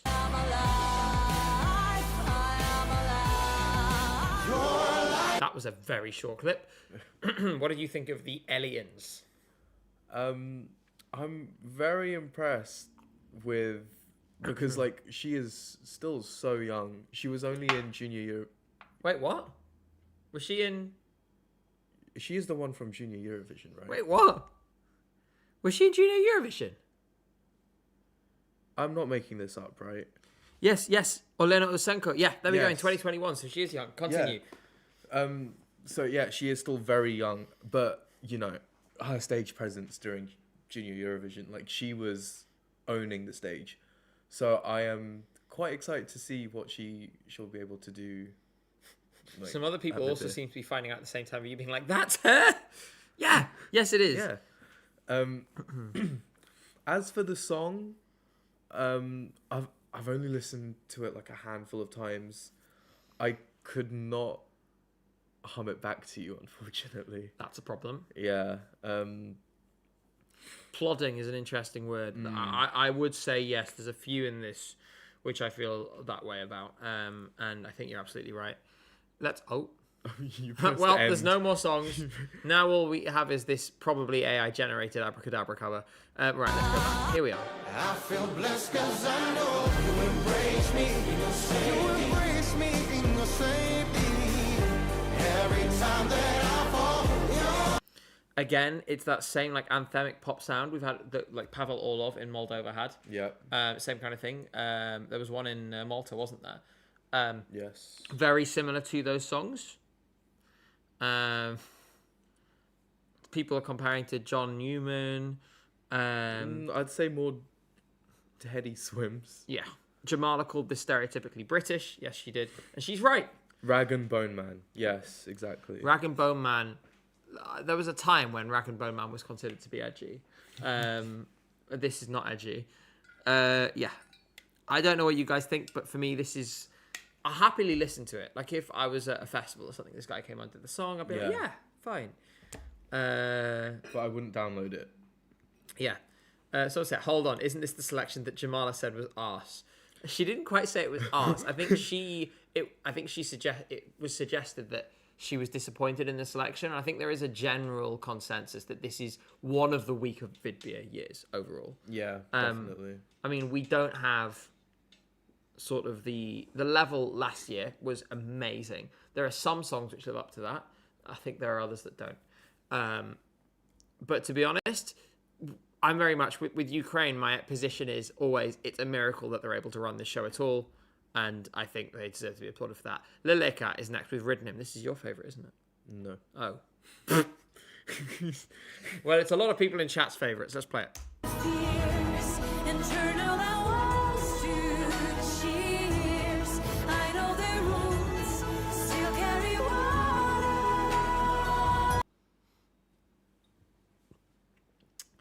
This is because obviously there's been a lot of talk about Jerry Hale, a lot of talk about Mona Kate. If there's a song that's going to disrupt that, what do you think? No, I agree. I think this is definitely a contender. I think this does stand out from the rest of the pack.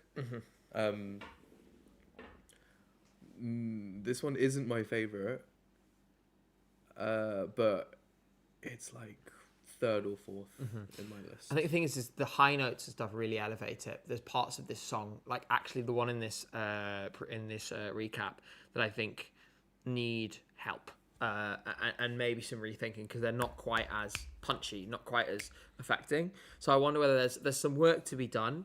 But as a raw product, I think it's really good, really high quality. I don't think it's going to win. I do not think it's going to win. A lot of people seem to. I just can't see, obviously the Ukrainian format is slightly strange, where they have, I don't know how exactly they're going to do the jury and televote. In the past, it's been occasionally a little odd. I remember when in 2024, when Jerry and Aliona won, it was 1-11. And so coming top, you got 11 points, which for Eurovision was it's just very odd. Strange. But yes, It could be a 2023 when Cruci versus Jerry Hale was disrupted by Tvorci. There's another delta. It could be. Well, that Tvorci song was great. Such a vibe. But you like that song, right? Heart of Steel. Yeah. Yeah, of course. Mr. Val, interesting. This is someone who's been coming up a lot, kind of as like the fourth song, like after the three big ones. So this guy is very much in the bridesmaid, not the bride category, but he seems to be up there. Let's have a listen. You do, all they do you, you do, all they do you, you do, all they do you, you do, all they do you, you do. You do or they do you. Do you like this song? I do. It's That wasn't very interesting. enthusiastic. It's interesting. I don't dislike it. I think what's throwing me off a little bit is the tone of his voice, maybe. I don't know. But you know, it's a song with a thumping beat. Like I'm a simple man.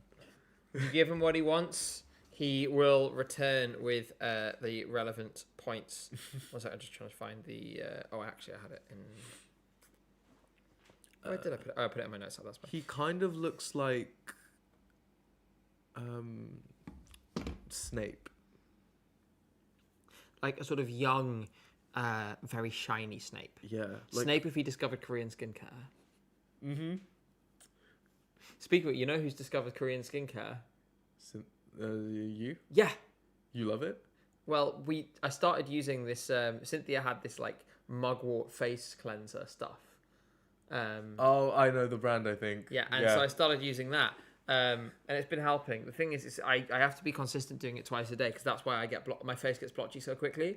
And it's as soon as I don't use it twice a day, and I'm so bad at it, and it gets worse in weather like this. So I'm probably really blotchy right now. We're getting away from the point. Let's move on. We have Hayat next again. I'm pretty sure this man is just like living in the Suspilna building. And like they just every year someone opens a cupboard and just finds him in there and he's like, let me in. And they have to keep letting him in in order to stop him from doing something terrible. He's the Marcus Reva of Ukraine. He is like the Marcus Rivanenko. Oh.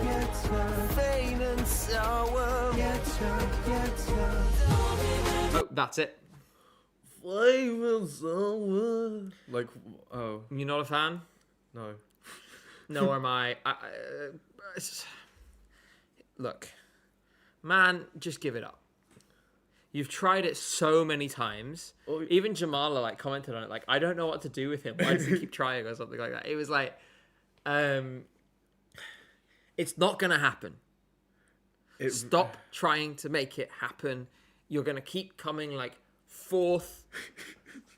You're gonna be sad because you keep coming fourth. Like, it's not even like Matt Black levels because you're not even coming second or third. You're coming fourth. Yeah. You're not on the podium, bestie. You are not Like, Matt Black.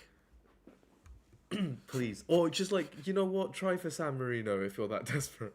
I'm like, well, Teslanko, it would be really funny if he went to San Marino and did it better and came like sixth. But also, don't tempt him. I feel like he might do. Oh. We'll move on to Jerry Hale is back.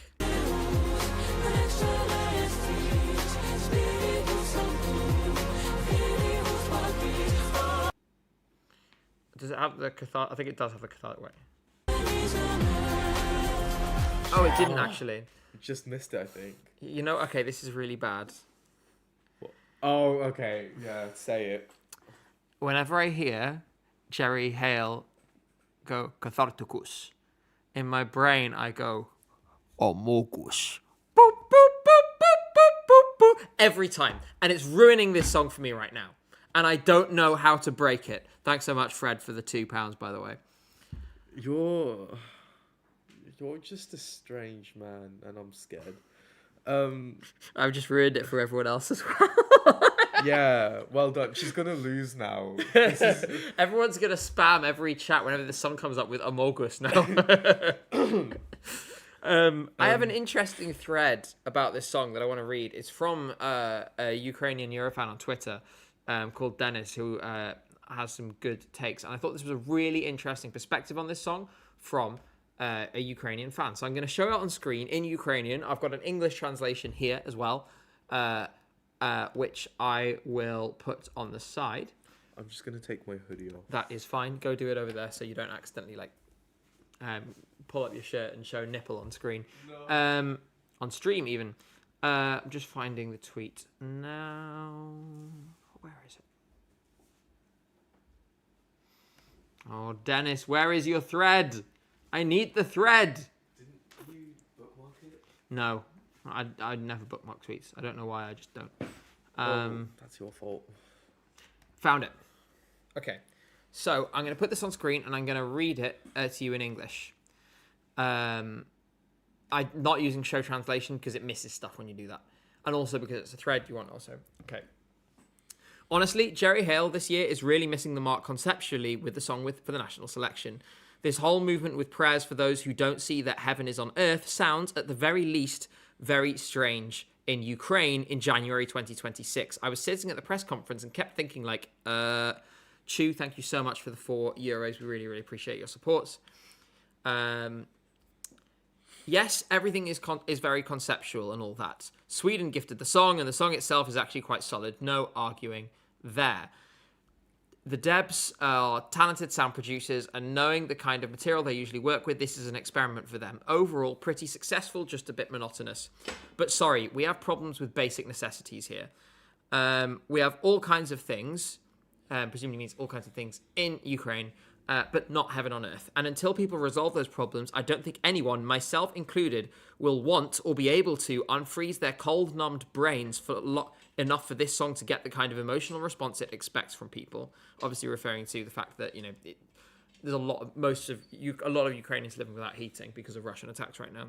Personally, I've noticed that over the 4 years of full-scale war, people's attitudes towards religion around me have changed. Catharsis in this sense is like a broiler chicken on steroids. When you're told that God sees our suffering every day and yet it only gets worse, doubts inevitably creep in. What is all of this even for? And you're already listening to this Lord, Lord, Lord God for the 10th time in a row and thinking, so what? Did it help? Though to be fair, drawing conclusions based on only people you know is also questionable. Plenty of people, on the contrary, have believed even more strongly.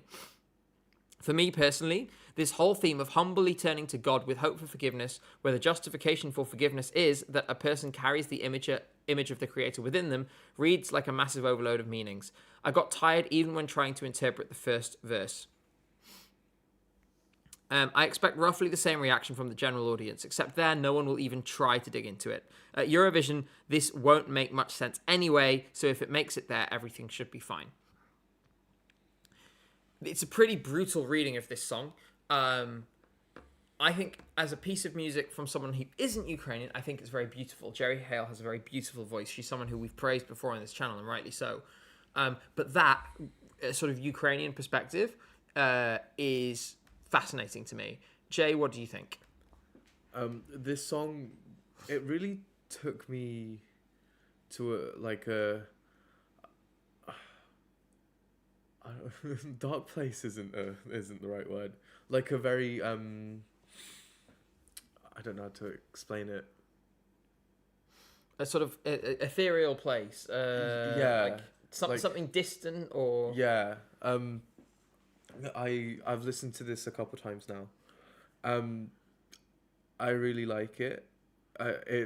It brought some real emotion in me when I listened to it on my own. So yeah, it's kind of, it's nothing I really heard before, to be honest. It is very unusual. Yeah. The song structure is very unusual, but it works. And I can't stop saying Catharticus. You and Gotham have been going around all week just going Catharticus. It's our new vocal stim. Like, I can't stop. You find a new one every month. No, I think it's a song that is beautiful. I think also, and Dennis hinted at this in his thread, everyone reacts in different ways. A lot of people have become more religious in response to, the invasion that Ukrainians are living through. And I think both turning away from religion and moving towards it are both very understandable reactions. So I think there will be a lot of people who relate to it, and also a lot of people who just think it's a beautiful song sung beautifully. And in a sense, you know, those who maybe aren't looking for a message in the show might wouldn't be affected by that. I think. Thank you so much, Beat, for the £2. Says, keep up the great work. Jerry's song is unique. Yes, it is absolutely unique, and it is special. And in my opinion, it's a really strong song that could win this election. Yeah. It's in the top 2 for me. It's my first place. I just think, you know, let's see. It's the same with Monaco. It's like, let's see what develops live, because they're essentially, in my opinion, going into this neck and neck. Mm-hmm. One of them is going to win. Yeah. And whichever one of them it is going to be the one that delivers better on the night. Also, someone said, I love the thought of that Jay says Catharticus and Gabe responds with Amorgus, and the cycle goes on. Seriously, every time there's been repeated occasions this week where something like that is basically yeah. So would you say my assessment is accurate or fair of... Yes, I do. They are quite neck and neck. I mean, for me, Jerry Heil is, you know, higher. But I think generally, taking everyone into account, like, they are neck and neck. I would be fine with either, to be honest. I think it depends on who has the better staging. And obviously that is limited in its own way, because the situation in which Vidbia is, you know, forced to take place in an undisclosed location, can't be held in a regular venue, and that naturally has implications. It's incredible they managed to put on a show at all, let alone a show that, especially I thought last year, was really excellent and well produced. Let's see what they are able to do. Someone says, can you react to the UMK songs? We're going to go through all of the UMK songs next week. Next week is going to be fun. We're going to have Finland. We're going to have Greece. Yep. I think we might have some other stuff to catch up on as well. I think there might be a couple. I feel like some more songs have been released somewhere. And to be honest, they probably will be by next week. We are in thick into the season now. From now until the 8th of March, or whatever it is, there's going to be too much to talk about every week. Yes. Which is a great scenario to be in. People are talking about that Furto song. And Croatia. Oh, Croatia, of course. We need to talk about Dora as well. We haven't had a chance to do that. Yeah. So we'll do that next week too. There we go. Boom. There's our 3 next week that we're going to be talking about. We've done Luxembourg, guys. Yeah, we did Luxembourg in the very first one or the second one. One of our first streams back, yeah. Norway, Denmark.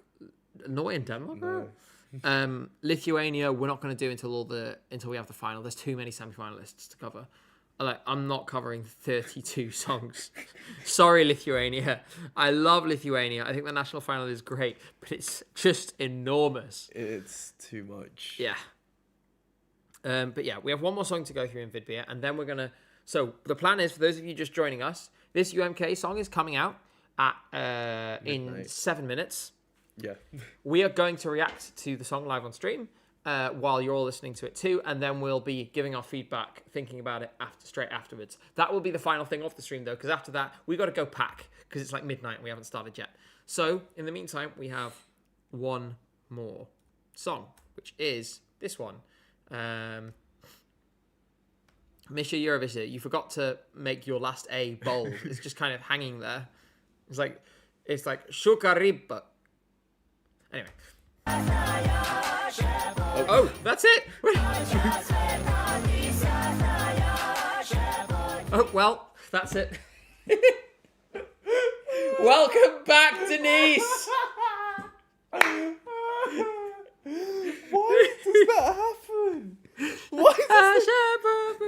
It's like they're caroling and they're slowly walking away. Oh, you're caroling and you're slowly closing the front door on them. Oh, God. Oh, for God's sake. Janice, not Denise. Janice. Sorry, Janice. Who's Denise? Oh, Denise Sun Trophy. Denise is the other one, yeah. Janice. Denise Is every national final going to have a Janice now? And here, the Janice is Shukariba. what do you think of the song? Because we have actually listened to it. Did you like it? It was interesting. It's not really for me though. But you know, Is it too heavy for you? no. I need to stop making that joke. It's too easy, and it'll give. I'm gonna ruin it if I keep making it. If you keep saying that, I'm gonna call you. No, I'm not gonna do that to you. I don't know where you're going with this. So we are going. I haven't talked about the song yet. No. I quite like it. It's not really my thing either, but it has some energy about it. It has some fun. I'm curious to see what they do with it live. Could be a dark horse, maybe. Just to throw. I feel like I need to throw at least one spanner. Could do something unexpected. Don't think to win, but it could really get high up.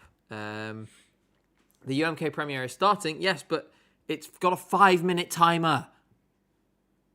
Chill, guys. Like, you don't need to go there until 10 seconds before midnight. It's got a 5-minute timer. I'll find Apparently it on the song has started, but I don't believe that. I think you're getting one guide. Let's have a look.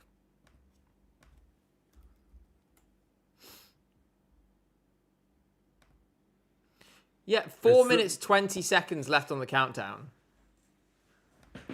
You guys suck. You got one guide, and then you one guide me by proxy. By proxy. Yeah. So I don't really know what to expect from it. We'll focus in on this UMK one now. Maybe if you want to keep us on in the background so you can hear us yelling over it. What do we talk about for 4 minutes? I'm gonna at UMK in chat. I'm gonna be like, hello at UMK.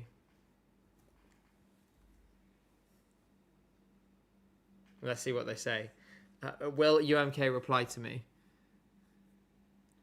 We're all hanging on this. Come on. Please, UMK. No, not you, Wib. Oh, well, there's lots of you. That's helping. Shall we raid the chat? Shall we all go in there and say something? Let's do it. Why not? Everyone go in there and say, do it for Janice. Everyone go in the UMK chat, just say, do it for Janice. I need all of you in there now. Just open it in a separate tab.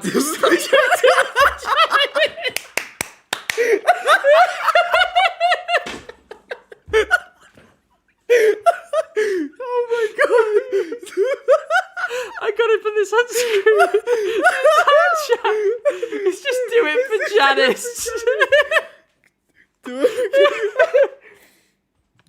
Oh my Do it god. for Janice, guys. It's still going. Gabe, what have you done? Okay, everyone stop now. Oh my god. Oh my god. Oh my god. Why are y'all saying Janice? What have we done? You have way too much power. That's. Oh my god. Thanks so much, Book Boo. I saw this. I saw it. I saw your chat. Someone said do it for Janice from North Korea. Oh my god. Okay, we've got the audio muted. So we obviously can't play the song through to you, but we'll have it in our headphones. Oh, you guys understood the assignment. That's so fucking funny. Oh, I feel like I should at them now and be like, sorry. Oh, God. Who's Janice?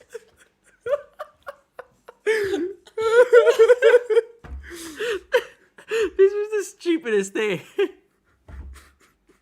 Poor Janice. Oh, God. Oh. Should be a yearly tradition. Do it for one song. Someone said, ma cazzo esta Janice? Janice, my beloved. Someone called Beaver Licker is just repeatedly posting, ESC Gabe, you need a new haircut. Oh, Oh, my God. dear. That was so stupid.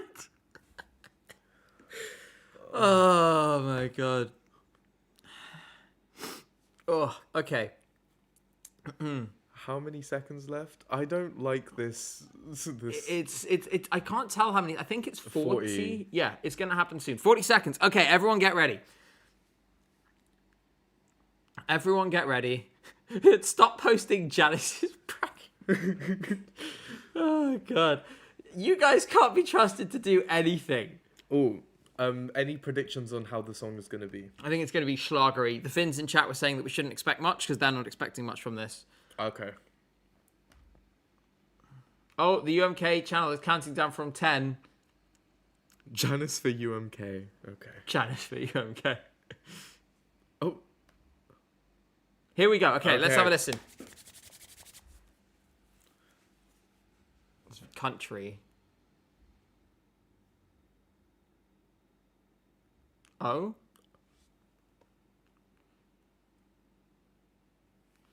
It's kind of Soviet? Oh.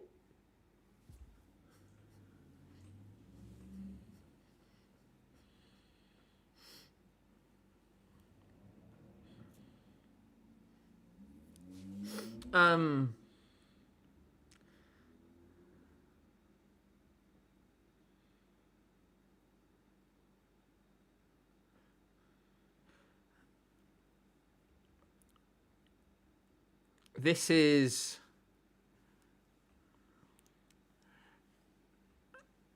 I mean, it's folksy. Someone said, I prefer Janice. I'm not sure about this one so far. Let's see where it goes. It has time to do something interesting.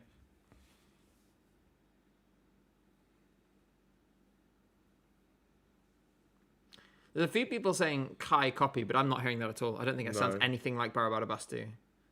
It's just a bit of fun. I'm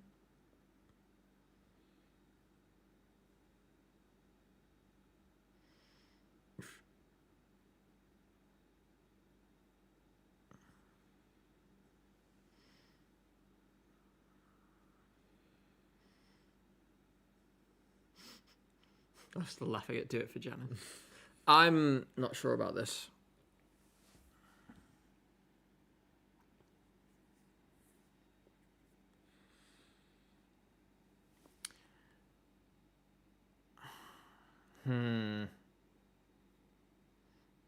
Key change, of change. course.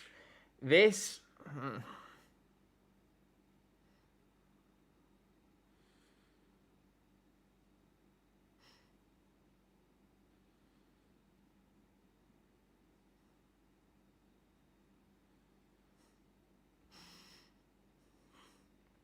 It's a key change, Janice. Oh, we're now just going to address Janice like in chat at all times. We should.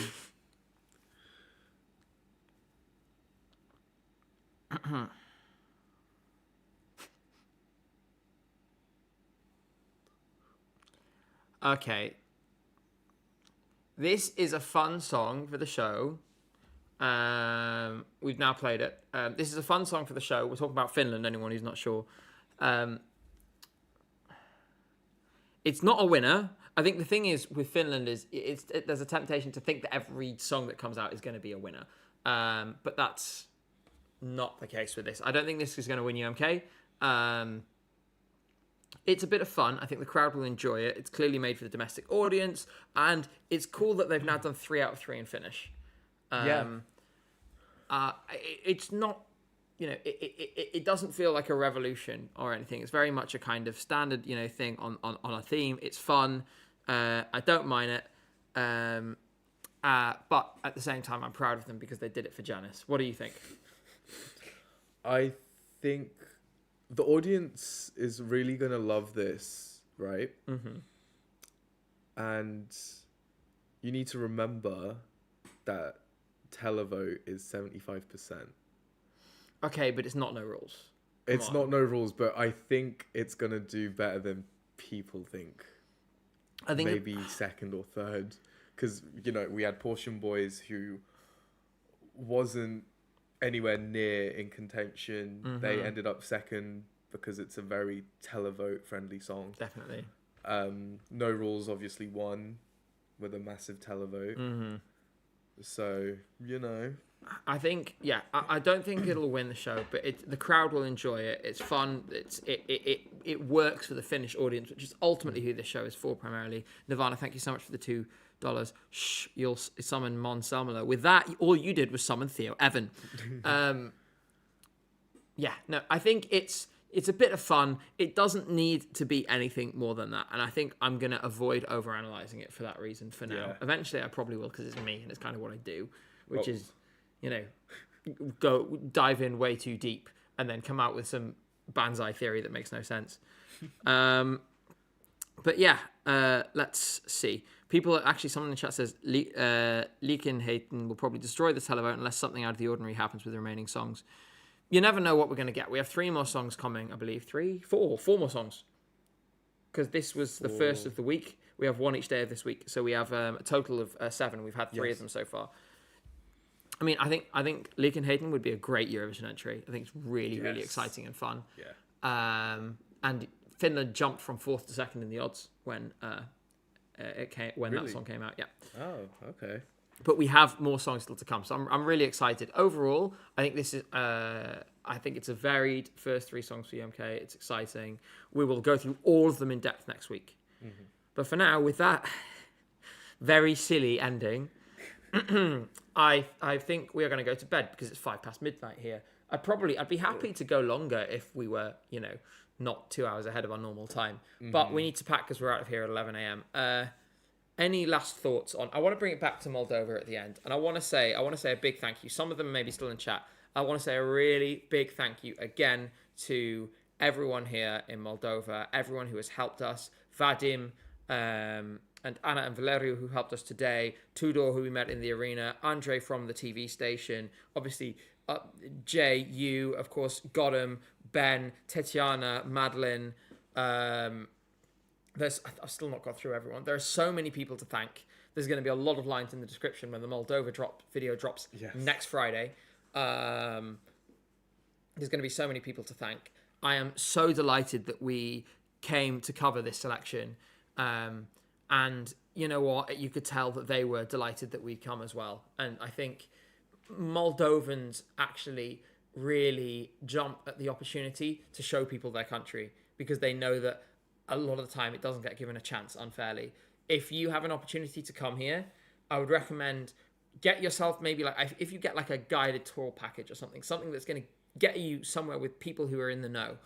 That's the kind of thing you want to do. But this country is worth a visit. I've had the best wine of my life this week. There is delicious food on every corner. The people are lovely. It is such an interesting place to visit, and I recommend it so much.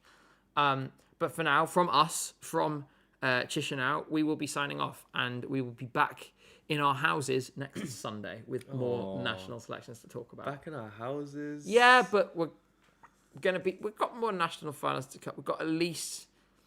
We're both going to UMK. I'm going to Estilal, and there'll be a video from both of them.